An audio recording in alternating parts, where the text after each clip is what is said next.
Morning student. मैं तंजीम sir, जैसा कि आप सब जानते हैं, आपके लिए फिजिक्स की बहुत अच्छी और बहुत उपयोगी परीक्षा में आने वाली वीडियो को लेकर आता हूं।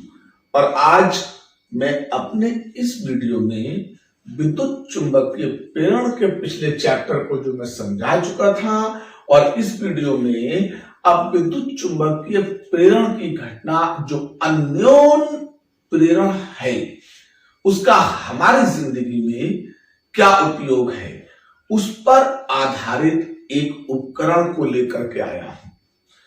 तो आपसे बस वही हर बार एक निवेदन होता है कि आप अपने प्यार और अपनी पसंद के रूप में सब्सक्राइब और लाइक कीजिए।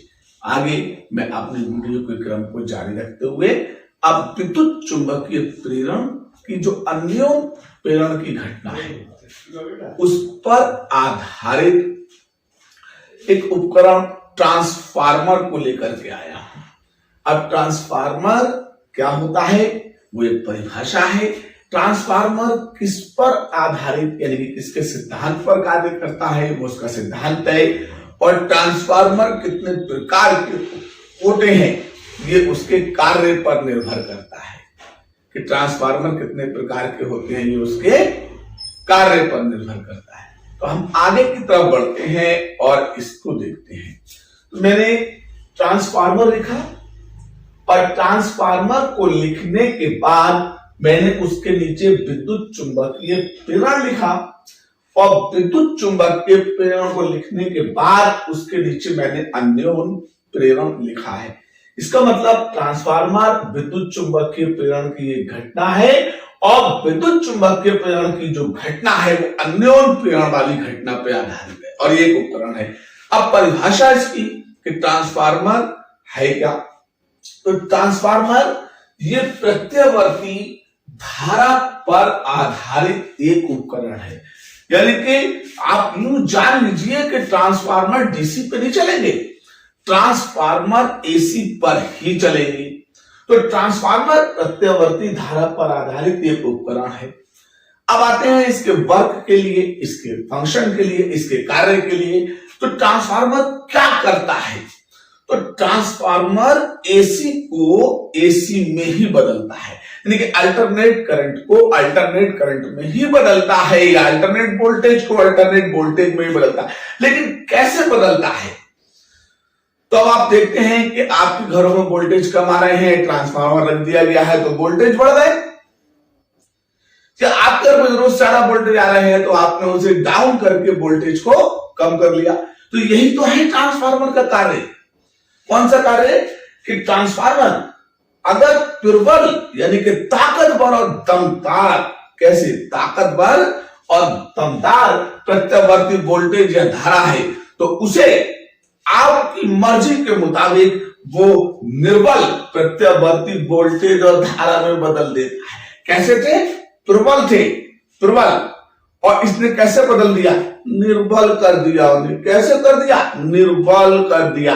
तो ट्रांसफार्मर प्रत्यवर्ती वोल्टेज प्रबल अगर है तो उन्हें वो निर्बल कर सकता है, और अगर प्रत्यवर्ती वोल्टेज निर्बल है, कैसे है, बिल्कुल मरे मरे आ रहे हैं, ऐसे करके आ रहे हैं, अरे बाबूजी कोई दम नहीं है, हम क्या करें। तो ट्रांसफार्मर कहता है कोई घबराने की जरूरत नहीं है, मैं तुम्हारे अंदर जान फूंक दूंगा, जान फूंक दूंगा, और तुम्हें मैं निर्बल से प्रबल प्रत्यवर्ती वोल्टेज या प्रबल प्रत्यवर्ती धारा में बदल दूंगा। तो इसका मतलब ट्रांसफार्मर क्या करता है, ठीक है। अगर प्रबल प्रत्यवर्ती वोल्टेज या धारा है तो निर्बल प्रत्यवर्ती वोल्टेज धारा में बदलता है, और अगर निर्बल प्रत्यवर्ती वोल्टेज धारा है तो उन्हें प्रबल में बदलता है। तो इस तरीके से दो काम हो गए।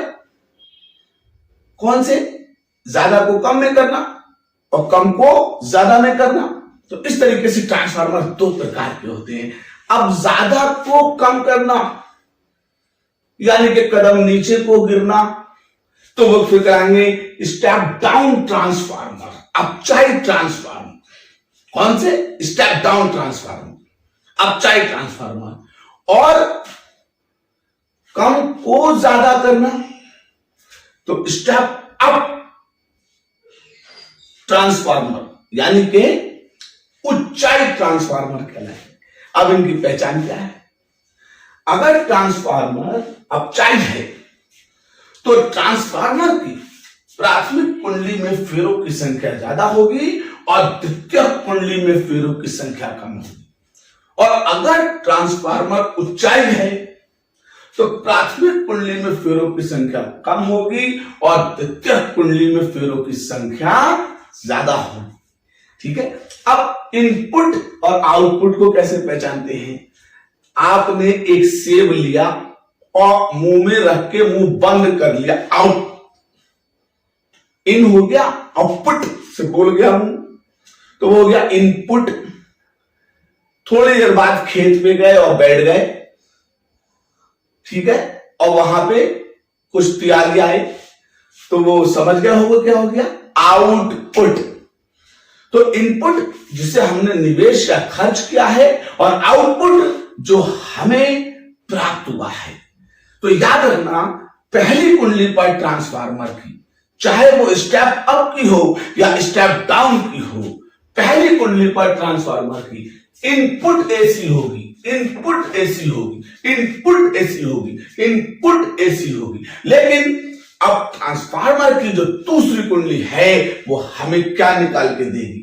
ठीक है, एसी को ही निकाल के देगी, लेकिन जब बाहर निकाल के देगी तो फिर वो एसी आउटपुट कहलाएगी। तो दूसरी कुंडली चाहे अपचाई की हो या उच्चाई की हो या फिर संख्या कम हो या ज्यादा हो, इस बात का निर्भर नहीं करता है, लेकिन उसका काम क्या है, आउटपुट देना। तो ट्रांसफार्मर की दूसरी कुंडली हमें क्या देगी? आउटपुट देगी। तो इस तरह से ट्रांसफार्मर प्रत्यावर्ती, ठीक है, धारा का वोल्टेज को प्रत्यावर्ती धारा या वोल्टेज में बदलता है और विद्युत चुंबकीय प्रेरण के अन्योन प्रेरण की घटना पर आधारित एक उपकरण है। तो इस वीडियो में मैंने आपको ट्रांसफार्मर के प्रकार, ट्रांसफार्मर की परिभाषा, ट्रांसफार्मर के कार्य और ट्रांसफार्मर के नाम के बारे में बताया। अगले वीडियो में मैं आपके लिए ट्रांसफार्मर का ट्रांसफॉर्मेशन रेशियो और इफिशिएंसी ऑफ ट्रांसफार्मर को लेकर के आऊंगा। तो आप अगले वीडियो का इंतजार कीजिए। इस वीडियो को लाइक सब्सक्राइब करके अपना ढेर सारा प्यार भेजिए और तब तक के लिए जैसे हमेशा कहते हैं वैसे ही, जय हिंद दोस्तों।